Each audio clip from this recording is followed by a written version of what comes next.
For centuries, tales of strange creatures in the lochs and rivers of the Scottish Highlands have stirred the fears and imaginations of residents and scientists alike. Then, in 1933, a flurry of sightings caused a worldwide media sensation and touched off an incredible 60-year hunt for an animal which science refuses to accept, yet which thousands of people swear to have seen with their own eyes. Every loch in Scotland isn't talking about having a monster in it. Loch Ness is talking about having a monster in it. As we go in search of history, we'll examine the timeless mysteries surrounding the elusive Loch Ness Monster.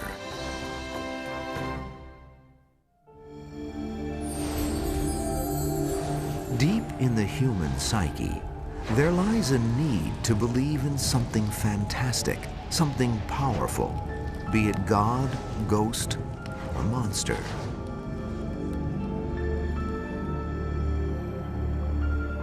Such enigmas lie at the heart of the Great Glen of Scotland. This 60-mile crevice, formed by the awesome flow of glaciers over 10,000 years ago, pierces the Scottish Highlands from coast to coast.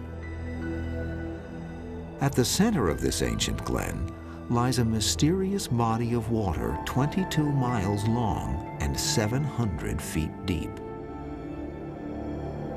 It's called Loch Ness.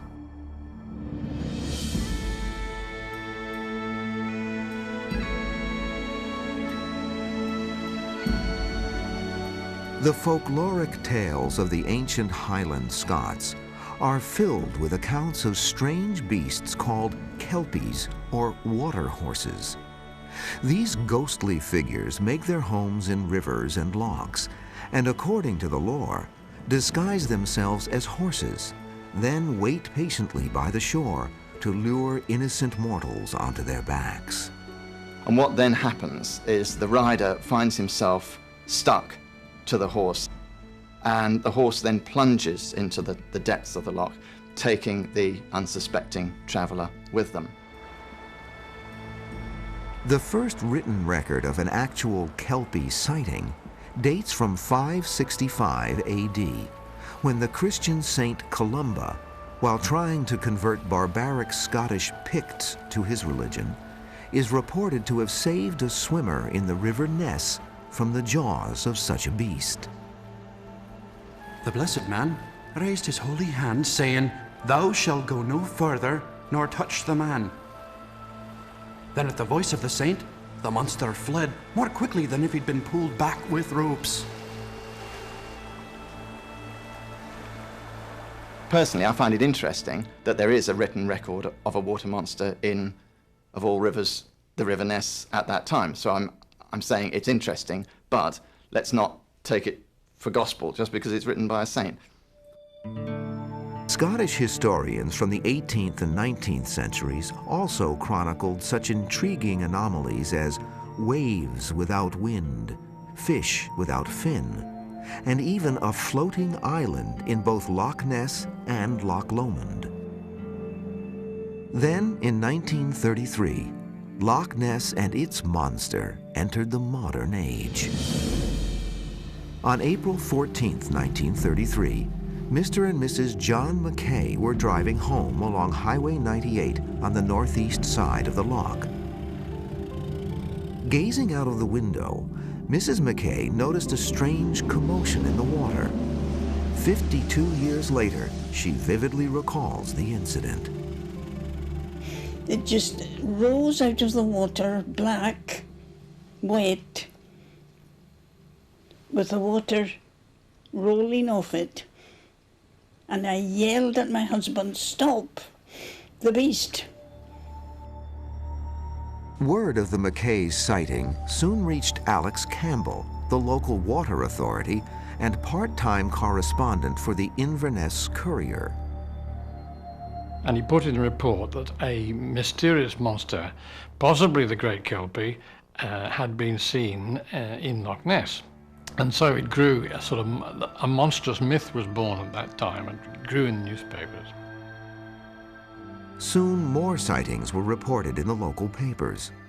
Most described several undulating humps on the surface of the water. Some were of a single hump, similar to an upturned boat, sometimes stationary, sometimes moving purposefully. Other witnesses added details like flippers or a tail, and in a few cases, a head and neck. In October, the larger British newspapers picked up the story. Within weeks, Nessie was a worldwide sensation, offering a welcome distraction from the grim economic and political news of the era, and sparking an international debate on the possible origins of such a beast. A prehistoric creature called the plesiosaur had been offered to explain scores of sea serpent sightings from the 18th and 19th centuries. Could a similar animal have entered Loch Ness from the open sea? Even those who scoffed at the notion of a prehistoric reptile were hard-pressed to suggest anything more plausible. Many witnesses thought the speed and movement resembled an eel, but no eel known to man exceeds 8 or 10 feet in length. A whale would certainly meet the size requirements, but it would be impossible for an animal of that size to enter the Caledonian Canal system, which joins several lochs across the Great Glen of Scotland, from the Atlantic Ocean to the North Sea. The favored explanation was that a seal had entered the loch and stayed to feed on salmon. But seals are curious animals and not at all shy of humans. The monster seemed just the opposite. There were other, more cynical theories. Rumors spread that the whole business was a deliberate deception perpetrated by locals to boost tourism.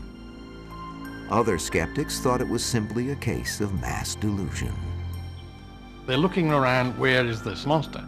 All sorts of stimuli can be seen, anomalous objects can be seen on Loch Ness, and of course they are prone to be misinterpreted by those who aren't familiar with them. So there is a strong psychological factor here. People see what they want to see. If it wasn't a trick of the mind or the tourist industry, why were dozens of people claiming to have seen this huge resident of the loch only now after years of virtual silence? The recent construction of a highway around the loch was one answer. Prior to that, if you drove what little road there was, it was obscured mainly by bushes, trees, and so on, so that very little areas could be observed. Now, if you drive around the loch, you can see into it for most of the distance around the loch, which is of the order of 60 miles. On December 6th, 1933, the first purported photograph of the monster appeared in 2 London newspapers, including the Daily Record. The photographer, a local man, told reporters he was walking lochside when an object of considerable dimensions rose out of the water about 200 yards away. Various popular newspapers of the day offered prizes for a photograph of Nessie, and of course once you offer prizes for something you tend to get it. Within a week, the first motion pictures of something purported to be the monster appeared in British newsreels. Not to be outdone, the Daily Mail announced in December that it had employed big game hunter and movie director Marmaduke Wetherall. The colorful Wetherall's mission was to track the monster to its lair. He's a sort of high-profile sort of character who likes to put himself about, have his name in the newspaper, and the Daily Mail obviously think he's the man to drum up an interesting story for them, which he does very quickly. We saw this great neck emerge from the water, at least about 5 feet, we estimate, above the water, at an angle. Head and neck seem to be one, moving slowly towards the middle of the loch, rather slowly, for about 20 seconds. We never caught sight of the humps, but this great neck moving along, then it moved down with a sideways kind of motion, disappeared. And we hadn't drunk a drop of whiskey that morning.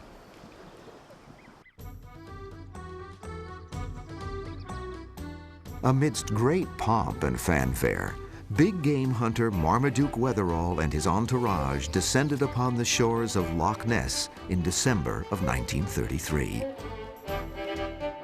It seemed the Daily Mail had chosen the right man to stalk the elusive monster when, within days of his arrival, Wetherall announced his discovery of a mysterious footprint by the water's edge. There are raised eyebrows at the time by the locals because people think, well, this chap's either very lucky or he's very, very good. A plaster cast of the print was sent to the British Museum for analysis just before the long Christmas and New Year holiday. The much publicized discovery brought monster mania to an all-time peak in the Scottish Highlands. The nearby city of Inverness was floodlit for the first time in history. Tourists poured into the area from all over the world, their cars jamming the narrow roads circling the loch itself. Then, on January 6th, the bubble suddenly burst. Zoologists at the British Museum announced that Wetherall's vaunted footprint was indistinguishable from the footprint of a young female hippopotamus, and a mounted specimen at that. You see, it's a shriveled up hunting trophy. And we know, of course, Wetherall's got a house full of these things, you know. For many who had been keeping an open mind, this was the last straw and confirmed what was already suspected, that the Loch Ness Monster was nonsense drummed up by the newspapers. When the Daily Mail pulled the plug on the expedition, the only one surprised was Wetherall himself. He was piqued by the way he was treated by the Daily Mail.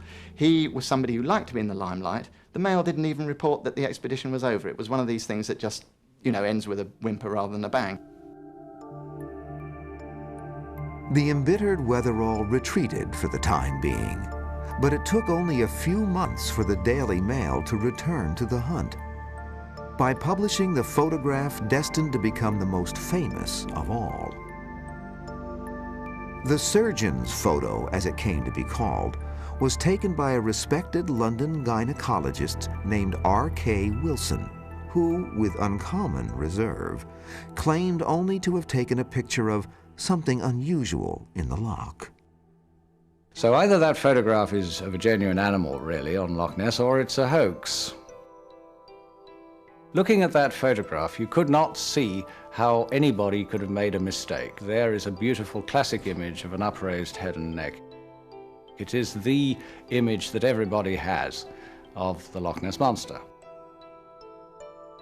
The first head and neck image of the monster, the amazing surgeon's photo, reassured believers worldwide, and even gave the most ardent skeptics a moment of pause. A publicity-shy London gynecologist had brought Nessie back to life. But on the other side of the North Sea, there was a very real monster on the rise, a man named Adolf Hitler. During World War II, tourist travel on the loch was restricted, but locals and Allied personnel stationed there continued to report sightings, logging in 11 specific occurrences during 1941 alone. In 1943, Lieutenant Commander Russell Flint was motoring a boat full of British soldiers through Loch Ness when he had a close encounter with the monster. It was a gorgeous sunny day. We were heading south from Inverness when there was the most terrific jolt. Everybody was knocked back. And then we looked forward, and there it was, a very large animal form which disappeared in a flurry of water. It was definitely a living creature, certainly not debris or anything like that. Commander Flint duly reported the incident to Admiralty headquarters. Regret to inform your lordships, damage to the starboard bow following collision with the Loch Ness Monster. Life around the loch returned to normal after the war. In 1952, Ronald McIntosh was traveling with his family on the north side of the loch, heading toward Inverness. I just happened to look and saw this huge commotion in the loch. So we stopped the car, got out, and this huge object, the size I would describe of a bus, flipped over, just absolutely flipped over in the middle of the loch. And that's all I actually saw, but I definitely saw an object. It was definitely something, whatever you like to call it. I obviously would call it the monster. The public was primed for Nessie's return when in 1952 a live coelacanth was captured off the coast of Madagascar. If this living dinosaur, presumed extinct for 2 million years, could elude science, why should there not be others? In 1960, legitimate science finally took up the challenge. A joint expedition of Cambridge and Oxford universities came to Loch Ness armed with echo-sounding gear. This expedition succeeded in determining that the loch could support a group of large predators. That same year, Tim Dinsdale, a British aerospace engineer obsessed with the mystery, decided to launch his own one-man expedition. On April 23rd, his 6th day on the loch, Dinsdale's 16mm motion picture camera captured a large triangular-shaped hump as it moved across the loch. Would this piece of celluloid finally provide the definitive evidence for which monster hunters had been waiting since 1933? Right in the centre of the bay, between this headland where the castle and the far one, was this large lump. It looked very much like a boat that had turned upside down. I glanced at it a couple of times and thought, what's that? And then I thought, oh, it's Nessie. About time I saw it. I've been living here a year. In April of 1960, British aerospace engineer Tim Dinsdale became an overnight media sensation when he released to the world 16mm film of what he believed to be the Loch Ness Monster. These few feet of celluloid re-energized the growing community of Nessie believers. When JARIC, the Photographic Analysis Unit of the Royal Air Force, concluded that the Dinsdale hump was indeed an animate object, measuring over 12 feet long and 3 feet high, many argued that the long-awaited photographic proof of the monster was finally in hand. Still, the critics wouldn't be silenced. Some insisted that the JARIC analysis was flawed and that Dinsdale actually filmed a small fishing skiff. It was known that the farmer actually crossed Loch Ness with a outboard motor in a dinghy at about that time. But of course Dinsdale was looking for a monster. He spent 10 days or so looking for it, and what he saw eventually was convincing to him that it was the monster he sought. I challenge anyone to look at a good print of the Dinsdale film and conclude that what he's filming there and what you're seeing is a boat. Despite the controversy, Tim Dinsdale was to become the Pied Piper of a new generation of monster hunters. In 1961, war hero and esteemed member of Parliament David James and a cadre of passionate volunteers formed the Loch Ness Investigation Bureau, or LNI, dedicated to proving the beast's existence. It was a generation of protest. And many of the volunteers of the Loch Ness investigation, I think, were here every bit as much to discredit established science as to solve a zoological mystery. So it was a sort of I almost see it as a bit of a protest movement in the 1960s, a vindication of human nature over academic arrogance. James and his team logged over 10,000 hours of surveillance every summer. Yet the more they watched, the more they learned about the potentially deceiving natural phenomenon of the loch itself. On warm days with flat, calm water, often called Nessie weather, inversion layers cause mirages that can distort and magnify ordinary objects or animals. Roy Mackal, a biochemistry professor from the University of Chicago, fell prey to such an illusion when he first volunteered as an LNI photographer observer. I thought, finally, I'm seeing the animal, and I'm getting it on film. It's a head neck. And to my chagrin, in due course, the animal surfaced, head neck popped up, its body showed, and it flapped off into the sky. So it was a fishing cormorant. So immediately I realized that, especially if there had been a mirage effect, this could be a typical head neck sighting. Local fishing boat skippers like Gordon Menzies can attest to peculiar displays of fluid dynamics that occur regularly on the surface of the loch. If you've got a set of wakes coming this way and you cut across it, as the two of them are moving across each other, so the tops are flipping, so it looks as if there's actually something alive on the surface.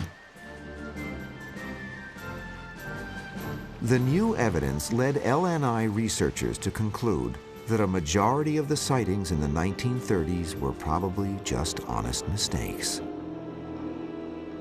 And so the more experienced you become of the water conditions at Loch Ness, the less Loch Ness monsters you see.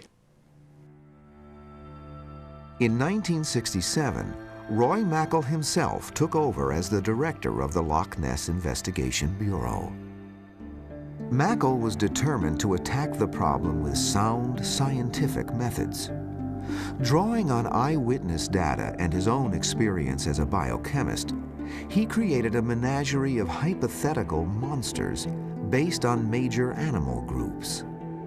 I took all of the evidence, not just the physical description, which you could call an identikit, but the environment, the temperature, the food supply that was available, all those aspects, and the reported behavior patterns. And almost has to be a mammal when you consider their ability to expend energy in cold water. Supporting evidence for Mackal's mammal hypothesis came in 1967 when an LNI cameraman captured the strongest motion picture evidence since Dinsdale. Experts at Jarek estimated that the visible portion of the object at the head of the wake was between 5 and 9 feet, far longer than any known animal at the loch. Unlike the object on the Dinsdale film, this monster clearly rises and submerges in the water. Only small portions were showing. And this would be the kind of example of a fish feeder that was tracking fish as food, swimming as rapidly as possible. I mean, it makes perfect zoological sense. It doesn't mean that that's the case, but at least it's a reasonable interpretation of the film. Under Mackal's leadership, support flowed to the loch in the form of corporate sponsorship. More funding meant more sophisticated methods. The most promising new avenue of research was sonar. But the skeptics pointed to the basic flaws of sonar technology as an explanation. And Loch Ness is like a trench with nearly vertical walls, and so sonar is going to be bouncing back and forward from these walls and from the bottom. It's not therefore a very reliable tool for exploring a lake, and especially not Loch Ness. In 1969, the 6-man submarine Pisces and its crew reported sonar contact with a large moving object and approached within 100 yards before the target receded and disappeared. In the end, the peat-stained water of Loch Ness proved a formidable enemy, limiting visibility, even with strong lights, to just a few yards. 3/4 of the way across this bay, something just went for about 10 seconds through against the waves, putting up quite a wash as it hit each wave. So it just went against the waves, and all we could see was the water being thrown up. We both stood there in amazement. It's like, what's that going through there? And then by that time it's gone. It was that brief. In 1971, the Loch Ness Investigation Bureau permanently closed its doors. Its hunt ending in a matter reminiscent of big game hunter Marmaduke Wetherall's back in the 30s, with a whimper, not a bang. Had this ambitious and expensive quest been merely a grandiose folly? We would all like to find a real live dragon. And as long as there are people looking at Loch Ness and seeing things they don't understand, that dragon will live. As some dragon slayers retreated, new ones took their places on the field, armed with even more impressive weaponry. The hunt for Nessie now moved underwater. At the forefront of that effort was the Academy of Applied Science, or AAS, led by a Boston attorney and MIT graduate named Robert Rines.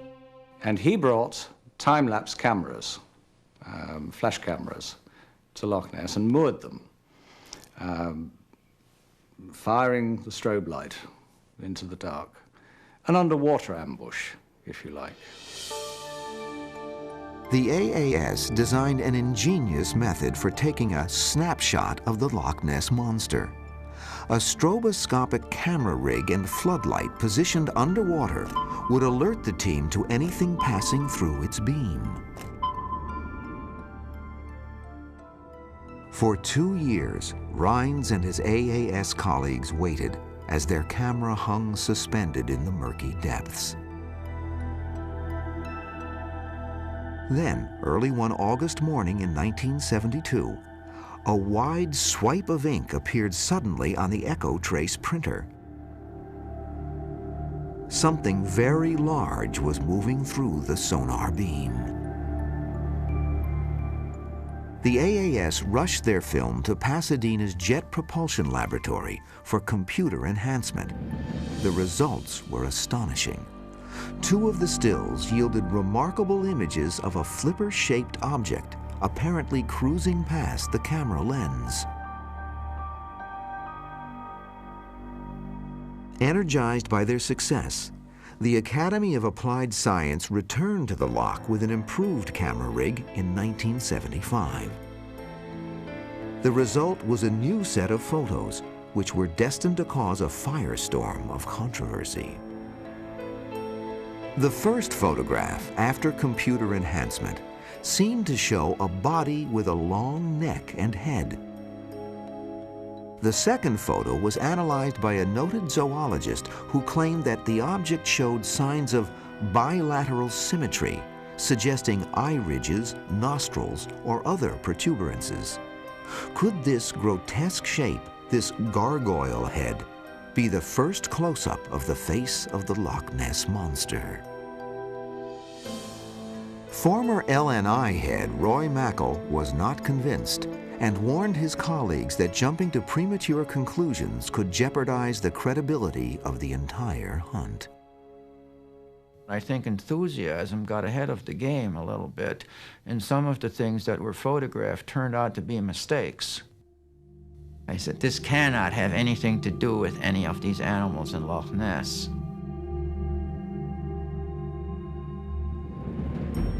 Yet the creature's fans were not to be dissuaded.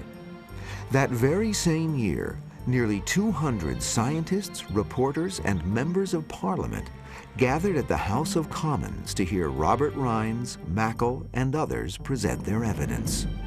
More than 40 years after her mystery began, Nessie would finally have her day in court. What happened is we each made our presentation with the emphasis being on the Rines photographs, the actual screening of those pictures and the discussion, the details of how those were obtained, the size, shape, and all that sort of thing. These earnest Nessie researchers were besieged with ridicule and criticisms.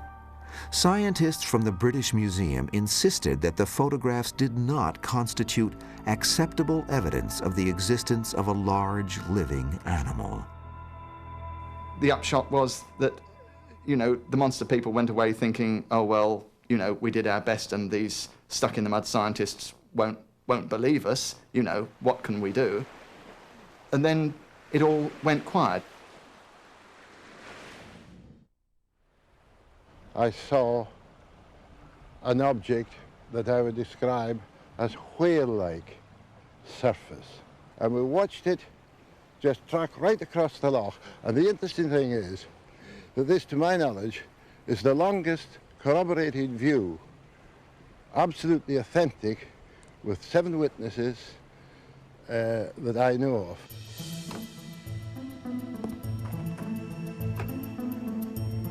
Over the years, a long list of hoaxers and opportunists have capitalized on the Nessie legend, with faked photographs and film that commanded big money from tabloids and tourists. Even more damage has been done when well-intentioned scientists allowed enthusiasm to distort their perception. In the 1980s, Robert Rines and the experiments which produced the much-touted gargoyle head photo drew fire from skeptics and true believers alike. For me personally, as a diver and as an underwater worker, I recognized those pictures as the bottom of Loch Ness, you know, the bottom of the loch. I couldn't see what all the fuss was about. Investigators soon found several serious lapses of methodology and interpretation in Rines' photographic and sonar data. The camera rig, which Rines had claimed was steady at that time, was in fact rolling about on the bottom of Loch Ness and picking up pictures of all sorts of things, including the bottom of his own boat. The picture that is alleged to show a gargoyle head is more debris on the bottom of Loch Ness. And if you rotate this picture through 90 degrees, it'll be clearly seen that it is debris on the bottom.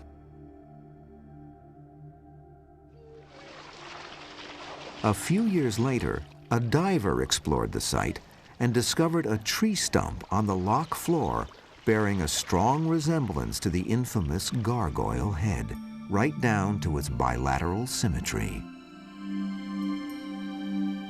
Then came the most damaging revelation, that overzealous magazine editors had retouched with an airbrush the famous 1972 Flipper photos. Now, for that to happen at all is all wrong. If it happened just in a newspaper or magazine, that would be something. But when it's getting into sort of textbooks on the subject, I can't believe that Bob Rines or somebody at the Academy couldn't say, well, look, you've got the wrong image there.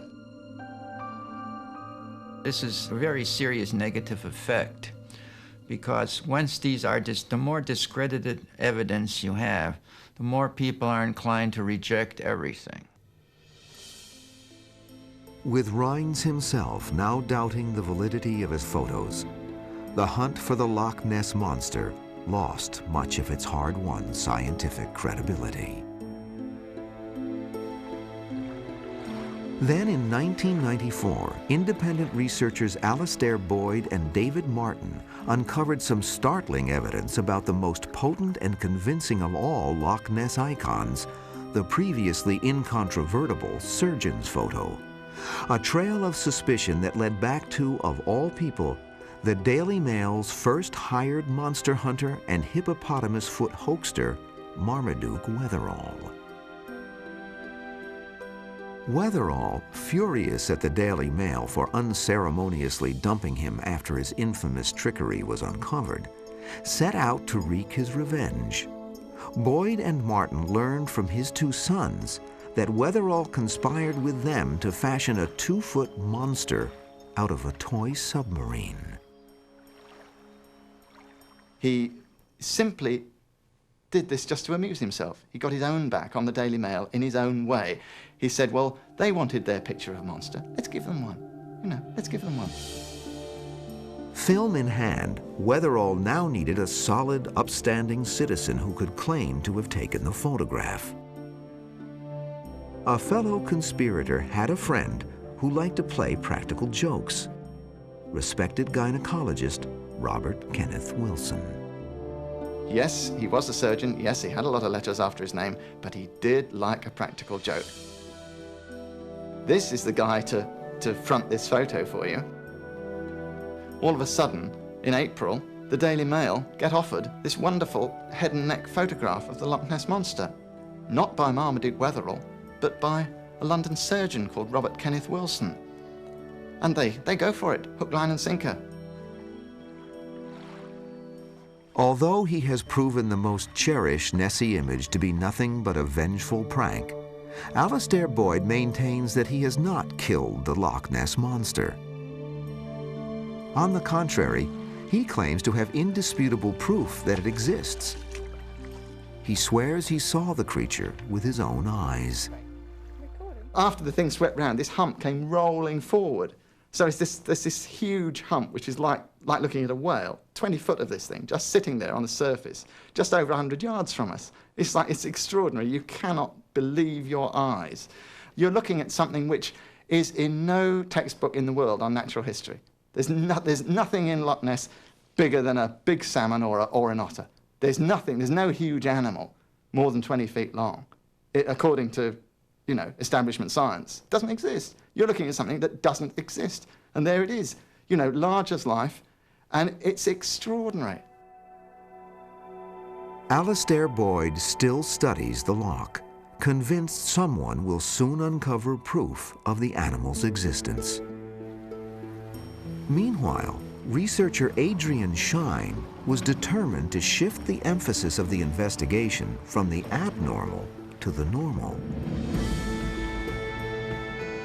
The first step in Shine's effort to legitimize Loch Ness research was Operation Deep Scan, a line of 19 powerboats equipped with echo sounders which moved like a minesweep operation down the entire 22-mile length of the loch.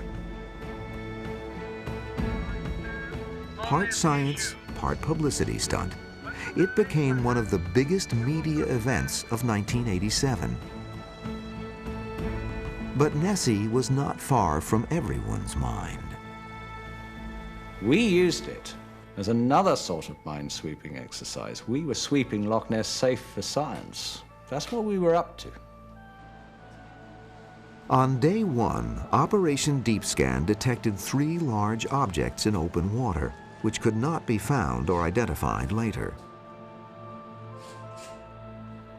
But on day 2, there were no unusual sonar hits. And what I ended up saying, unpopularly, was that there weren't any 30-foot plesiosaurs in Loch Ness after all, oh groans, that if there was anything behind it at all, maybe there were some big fish involved.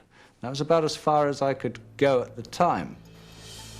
I, of course, have the benefit of finding so much else in Loch Ness to interest me. And perhaps I slew my dragon. I might take a personal satisfaction in that, but I don't expect anybody else to thank me for slaying theirs.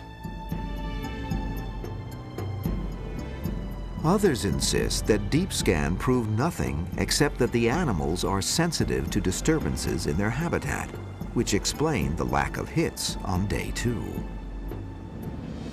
It's not a no-go area anymore. I mean, all right, they aren't looking for Nessie, but it is becoming safe for science. And the more that it becomes safe for science, the more chance there is that ultimately this will lead to research which will prove these animals' existence. And I mean, anything that does that, I'm very much in favour of.